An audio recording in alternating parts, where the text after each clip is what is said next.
Bem, agora vamos tratar de um outro tema, ainda dentro do ato administrativo, chamado elementos do ato administrativo. Quando falamos em elementos do ato administrativo, nós temos que lembrar que são 5 os elementos do ato administrativo. Primeiro, nós falamos do sujeito, depois falamos do motivo, do conteúdo do ato, da forma e da finalidade. Portanto, esses 5 são os elementos do ato administrativo. Vamos lembrar mais uma coisa. O porquê que estamos estudando princípios e agora ato administrativo?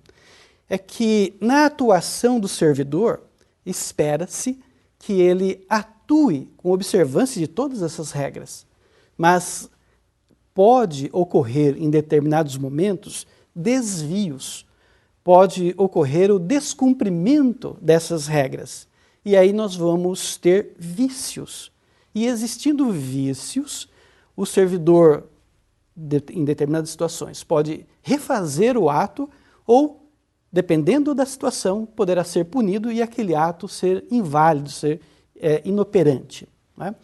Bem, quando falamos, portanto, em elementos do ato administrativo, nós vamos falar daquelas 5 categorias. Mais uma vez, o sujeito ou agente, alguns falam também em competência, né? Então vamos falar sujeito, agente ou competência, forma, finalidade, motivo e o conteúdo do ato. São 5, portanto, esses elementos. Vamos começar com o primeiro, chamado de sujeito. Quem é o sujeito? O sujeito é você, não é? Que está atuando em nome da administração. Então você, servidor, além de ser uma autoridade no âmbito das suas atribuições, você é o sujeito do ato administrativo ou agente do ato administrativo. E pelas regras de competência, é você que tem a competência para fazer, ou para despachar, ou para decidir em nome da administração pública. Portanto, esta sua competência, não é, enquanto agente, é determinada através da lei. É a lei que diz que é você, agente, que tem a competência para atuar. Ora, vamos perceber que só nessa questão já podemos encontrar um vício. Por exemplo, o servidor muito preocupado com o acúmulo de serviço sobre sua mesa, trabalha no período de férias.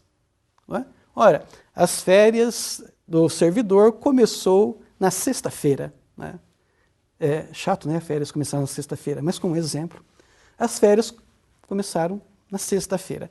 Mas ele fala, não, espera aí, eu vou trabalhar mais alguns dias para colocar essa minha mesa em ordem. E aí vai trabalhar na sexta, no sábado, não é? Despacha, carimba lá, sábado. Trabalha no domingo, data domingo. Trabalha na segunda. Aí o chefe fala, mas quando você não está de férias, vai para casa, vai descansar. Mas ele já atuou enquanto estava de férias. Ora, nesse período que ele estava de férias, aquela sua atuação é ilegal. Por quê? Porque ele não tinha legitimidade para atuar nas férias, ele está afastado. Não é?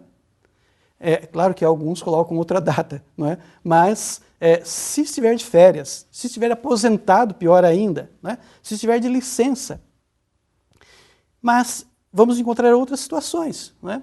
Aquele servidor que sai de férias e um outro que não tem as atribuições do seu cargo vai lá e dá seguimento ao trabalho dele. Não é? Então vocês percebem que quando o agente não é competente para aquela atuação e ele atua, nós vamos perceber que aí existe um vício. E esse vício invalida o ato administrativo. Nós temos ainda uma outra questão importante, ainda falando dos elementos, que é o motivo. É até um tema um pouco difícil de compreender, é muito fácil de falar, mas difícil de compreender. O que é o motivo de um ato administrativo? O motivo é a circunstância de fato ou legal que autoriza a administração pública a atuar. Vamos imaginar, saindo um pouco fora do nosso tema licitação, uma determinada pessoa passou em um sinal, semáforo vermelho. Não é? Ora, aquele semáforo vermelho indica que a administração está impedindo a passagem naquele momento. Aquele sinal vermelho, na verdade, encarna a própria administração.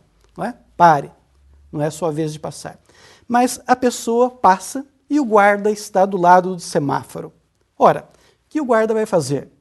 Ele vai autuar aquele veículo. Por que autuou aquele condutor ou aquele veículo? Porque ele descumpriu um ato administrativo. Qual era? O sinal vermelho. Então, aquela situação de fato, passou no sinal vermelho, estacionou no lugar errado, não é? Está vendendo produtos vencidos, não é? Isto é o motivo de um ato administrativo. E na nossa área de licitação, não é? A pessoa trouxe, dentre os documentos de habilitação, uma certidão, digamos, vencida, não é? Ou uma certidão que não representava aquilo que a administração pretendia, por exemplo. Não é?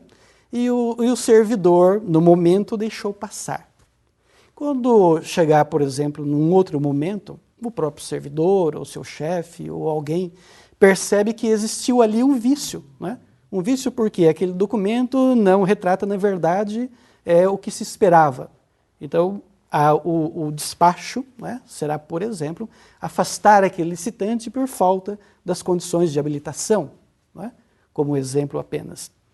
Portanto, motivo é a situação de fato que autoriza a administração pública a atuar. Quando nós falamos em motivo, nós temos que lembrar de uma outra expressão chamada motivação. Né? Motivo e motivação. Então, motivo é a situação de fato que autoriza a administração a atuar. E a motivação é a explicação do porquê a administração atuou naquele sentido. Esta questão do motivo e da motivação é uma situação, é um tema que causa realmente um pouco de perplexidade no início. Vamos ouvir agora um questionamento feito por um servidor, né? Um cursista, que levanta uma questão a respeito do motivo e da motivação. Né? Ele está levantando uma questão a respeito da dispensa de licitação. Como que se aplica, nesse caso, esses elementos do ato administrativo. Vamos ouvi-lo?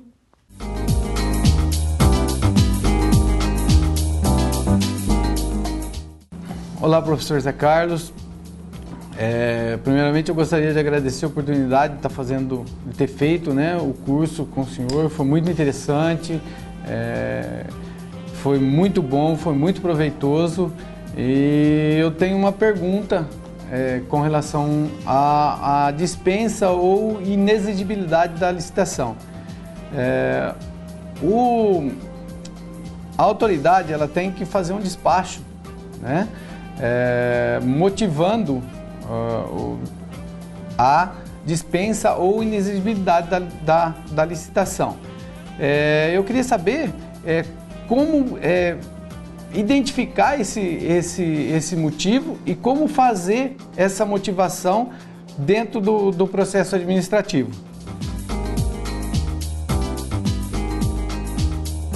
Bem, como ouvimos, obrigado pela sua participação, como ouvimos a indagação, nós temos que lembrar o seguinte, que na dispensa e na inexigibilidade de licitação, o servidor precisa enquadrar aquela determinada situação legal no que ocorre no dia a dia. Não é? Então, o servidor vai ter que fazer uma subsunção daquilo que ocorre, né, da necessidade de dispensa, de contratação com dispensa ou de inexigibilidade, verificar se a norma autoriza E a partir daí, ele vai ter o fundamento legal para a dispensa ou para a inexigibilidade de uma licitação. O que o servidor precisa fazer? Ele precisa, dentro do processo licitatório, fazer um despacho, fazer um ato administrativo. Ele precisa dizer o porquê entende que aquela situação é de dispensa ou de inexigibilidade e decidir nesse respeito. Ou seja, a partir do momento em que ele se deparou com uma situação de dispensa ou de inexigibilidade, nós temos aí um motivo, né? E ele precisa, nesse ato administrativo, autorizar a dispensa ou a inexigibilidade. E ele vai, portanto, escrever, justificar, motivar, não é? Explicar o porquê está dizendo que naquela situação é dispensa ou inexigibilidade. Ele está, na verdade, assumindo uma responsabilidade, não é? Dizendo, olha, nesse caso é dispensa ou inexigibilidade. Portanto, aí nós temos uma situação de motivo e a motivação.